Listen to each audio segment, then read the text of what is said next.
Hello everybody, welcome to my new episode in my complete beginners series about Blender. This is a new part in our series and congratulations for getting it finally into the last part, which is part 6. And in this final part, we'll work on Hornet's final details, adding final touches, doing some lighting, camera setting, and rendering. Also a recap from the previous episodes.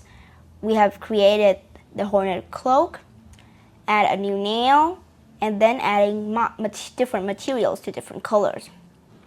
So without further ado, let's jump in. So first, I will open back my Blender Hornet over here. As you can see, we also previously added some materials to Hornet. Now we can come back to solid mode. And I think we should go to the viewport shading mode. So click on viewport shading mode. As you can see, now it kind of looks quite bad. This is because the lighting is not great. And the lighting has to be one of the most important key aspects in Blender or in 3D modeling or whatever software that you are using. It is the most important aspect and one of the final steps to finish your modeling. There are a lot of lighting workflows and even a whole job can be dedicated with lighting, because good lighting can decide whether your results look good. So first, let's have a few introduction about lighting and 3D software. So basically the simplest way is that there will be a light source, which over here, if you don't have it, maybe you have just disabled it. Click on it. There are several different light sources that has been created for us here. Point, which is just this point. It will help us point to that direction we want the light to be going. Sun, which is the sun. Spot can covers an area.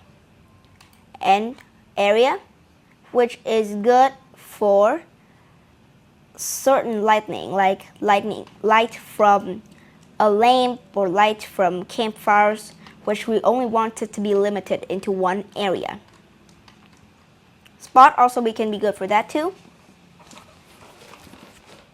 Now, first we'll set up the background scene. And it's quite simple actually. I just wanted to create a dark blue color theme similar to the old Hollow Knight game. So let's add a new plane. Let's put it under Hornet's feet. Okay, nice. We can scale this up. Shift D this out. On 90 degrees in the X.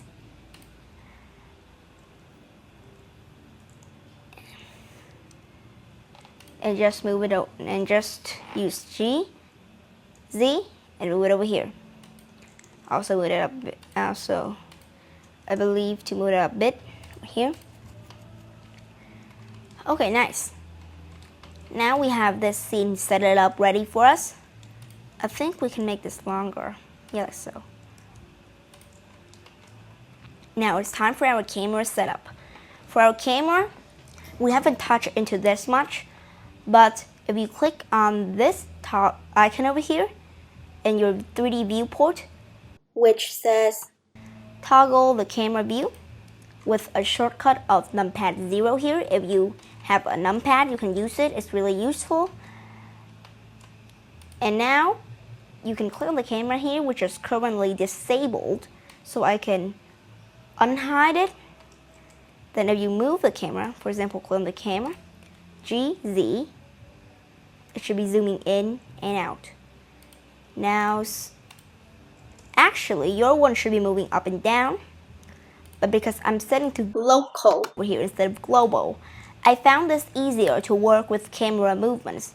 But it just depends on people, different styles, because when you press GZ, it helps you move far away, and the rest just work like how it does. So it's a lot easier. If you want to use global, you can too, but I found it an inconvenient that G is pretty, takes a lot of steps to moving back and forth. Okay, now let's turn back to local mode. Move this up, GY, move this up. But now I want this to rotate kind of bit. So let's go to the Z view here and rotate it slightly and move it over here. Now we can GZ to move this out a bit, G to move it freely, GZ to move it closer,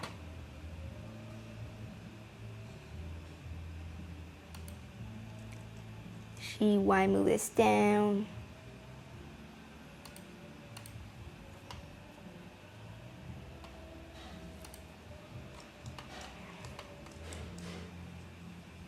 and then now we can start adding some color for these walls. I almost forget it. So let's go to select both of these, go to materials and add new material. I'm gonna call this BG, meaning background in short. And we can change the color to a dark blue here. This kind of create that Hollow Knight stylized color. And we can just use the same thing for the other wall. And there we go, we have our scene all set up. Now it's time for lighting.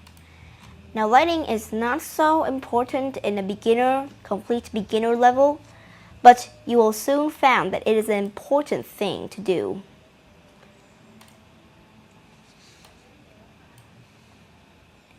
In a later future. So I feel like this lighting is already good. Now you can change it to the sun, which I found is the best. For most cases in scene lightning, so click on the light and turn it to sun. You can also experiment with the rest of them. We can click on this yellow point, hold it, and we can change the direction of the light. But for me, it's too extreme. So first, I will just move this over here, because the top view moves this over here. Move this a bit farther, like so. And to reduce its extreme level, we can change this to somewhere like 200. A bit too much, still a bit too much. 150. Yeah, that's better. Or you can increase and decrease the exposure thing over here, which I'll just keep as default. And now you can change the color over here. Let's turn off temperature. I just accidentally pressed it. You can change the color here. And I want to create that kind of like purple and green, or like different contrast in the lightning with opposite colors. If you don't know what opposite color is, it's contrast. If you don't know what contrast color is, it's something about color theory. And to be basic the most, because we're not learning art and color theory here, we're learning about Blender. We will just take a simple example, is that there will be a color wheel with colors, and whatever you color pick over here, in the opposite, it will be a contrast color. So we can change the color over here. So you can see green and purple is opposite color, so it's good to use. I would like some kind of green like this.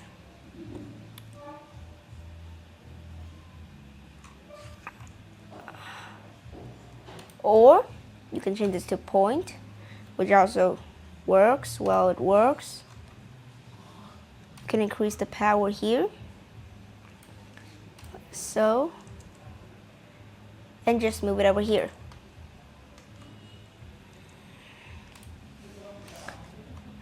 Like this.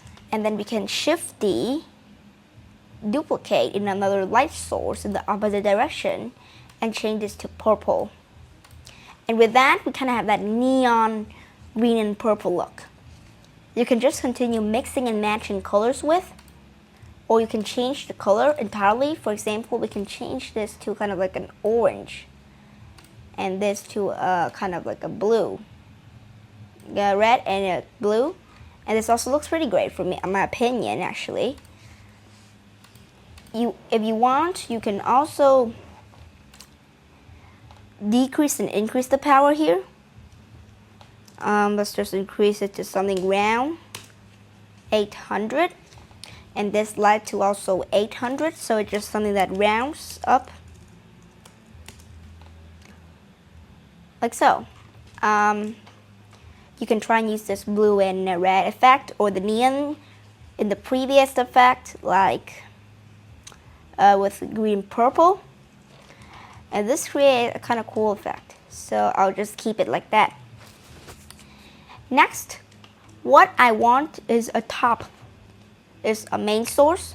So let's shift this out once again and put it on top of our little Hornet. For this one, it will roughly be quite close to white or a warm color. And also, one tip here that I found it, which I'm not sure it works for all reason, but it's just a tiny thing that I found it out, is that if your first color is a warm color, then its contrast color will usually be a cold color, and it works opposite, so it will help you decrease the range down of contrast color that you needed. So, where is our light source? I'll just name this main source. This will be red, and this will be blue. You can name this over here, I don't know.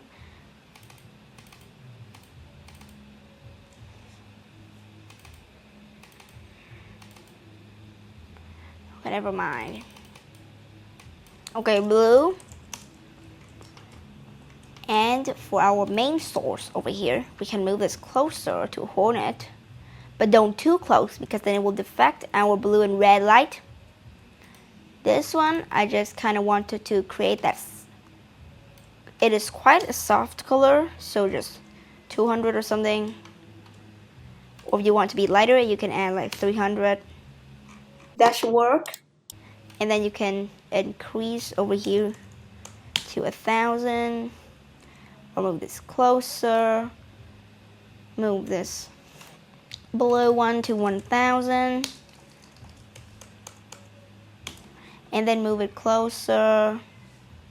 Like that. Yeah.